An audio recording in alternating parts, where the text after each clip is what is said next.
Woof. Okay, so here is the next DevBlog. Wow. So this is changes to test ships. Closed test 12.3. So let's see what they're doing. Gotta wet this voice a little bit. Wow. So based on testing results, we're applying changes to Halford, the Jägermeister, Novosibirsk, Nottingham, Gato, Elli, and K1. So a couple of these they've already made changes to. So let's see what they do. American destroyer Halford, Tier 9. A second squadron of attack aircraft has been added, which can be launched immediately after giving up control of the first. Both squadrons reload simultaneously. After the first squadron is launched, a 240-second reload timer starts ticking. When it finishes, it will have reloaded both squadrons simultaneously. So you get 2 squadrons every 240 seconds. Okay. A lot of people going to be playing this thing as a carrier and not as a DD at all. That's what I see happening. The smoke generator consumable has been added. So now we've got a carrier that can smoke. Even better. Similar characteristics to that of Tier 9 American DDs. Main feature, being able to launch your squadron of aircraft makes it extremely vulnerable when using them. So the addition of smoke generator allows you to reduce risk, yada yada. Okay, supposedly gives you more tactical options. With these changes, Halford will be able to utilize the hybrid component for gameplay more confidently. However, as the ship is a destroyer and does not control aircraft for most of the battle, we will monitor her condition and tune her if deemed necessary. We'll see how that works. So, European destroyer Jäger, they have increased the torpedo tube reload time from 70 to 80 seconds. So there's a nerf. Soviet supercruiser Novosibirsk. Oh, the Super Petro. Maximum AA firing range increased from 5.8 to 6.9. That is a huge buff. Well, I mean, it is a Russian ship, so no surprise there. British cruiser Nottingham. Detectability increased, so they about a half a kilometer nerf to her concealment. And then other detectability was increased accordingly. Okay. American submarine Gato. This is the one that got a huge torpedo buff. Now the torpedo tube reload time increased from 47 to 55. Yeah. So you figured out that changing the torpedo tube by lowering it by, what was it, 20-something seconds was a little too far. I thought that they were going to make smaller incremental changes rather than big ones that they then had to back off of. Apparently they've forgotten about that. What's next? European cruiser Elli, Tier 6. Main battery reload time increased from 6.7 to 8 seconds. Gigantic nerf. Wow.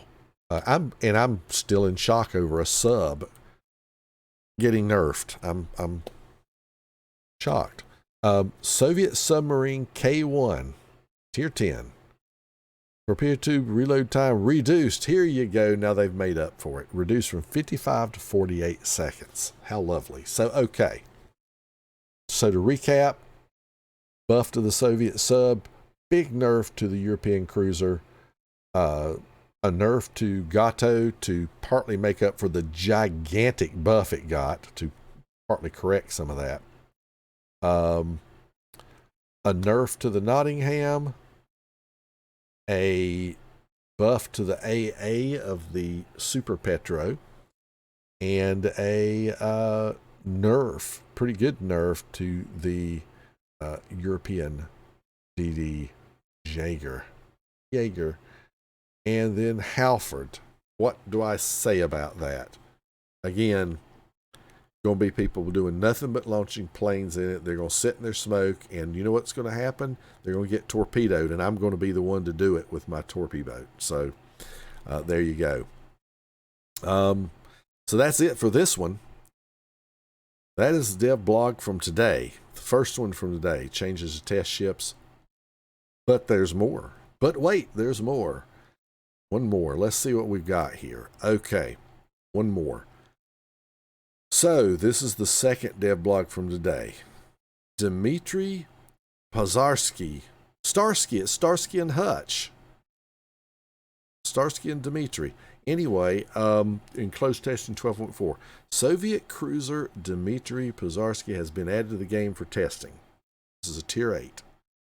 I actually, and I know I said I'm not a big fan of green, but I actually kind of like the Russian camos that have this military camo. It has like the black and brown and greens on it. Those are actually kind of cool. All right, this is Project 68 class cruiser laid down in Leningrad at plant number 189 in 1952. Okay. So this thing wasn't launched until and commissioned until 53 and 54. Wow. Okay. I'm not worried about where she went and what fleet she went to be with and all that stuff.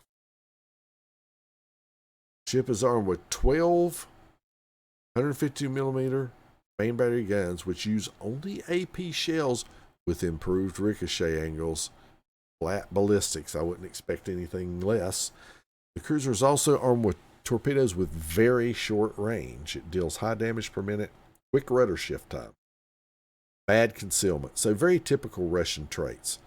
Short range torps, quick rudder, bad concealment. Okay.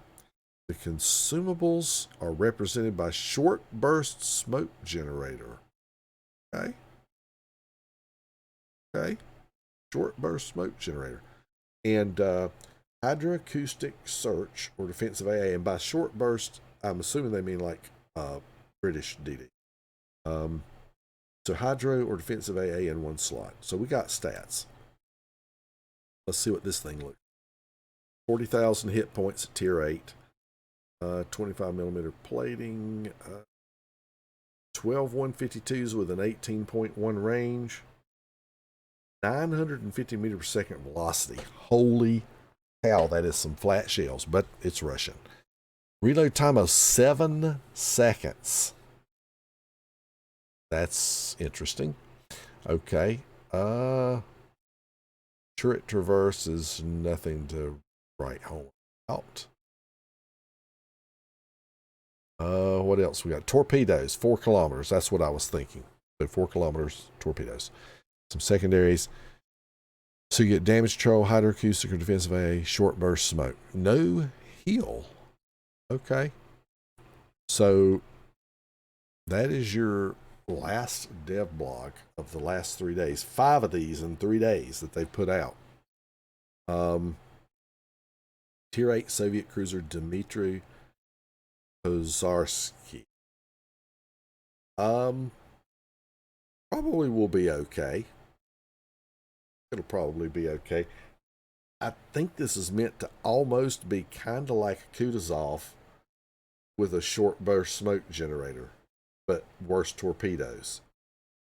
That's kind of the vibe I'm getting with that. So we'll see. We'll see how many charges it gets of the smoke and all that too. If you got enough charges, it could be great to go around, pop that smoke, get a few salvos out, relocate, keep doing that, keep you alive longer. So could turn out to be a pretty decent boat. We shall see. But for now, we're finally done with all of these dev blogs, and it's time to actually try to play some World of Warships. So let's go do that. Thank you so much for watching the video. Don't forget to like and subscribe. And if you want to receive notifications of future videos, just ring the bell. Until next time, Tater Dawg says, woof.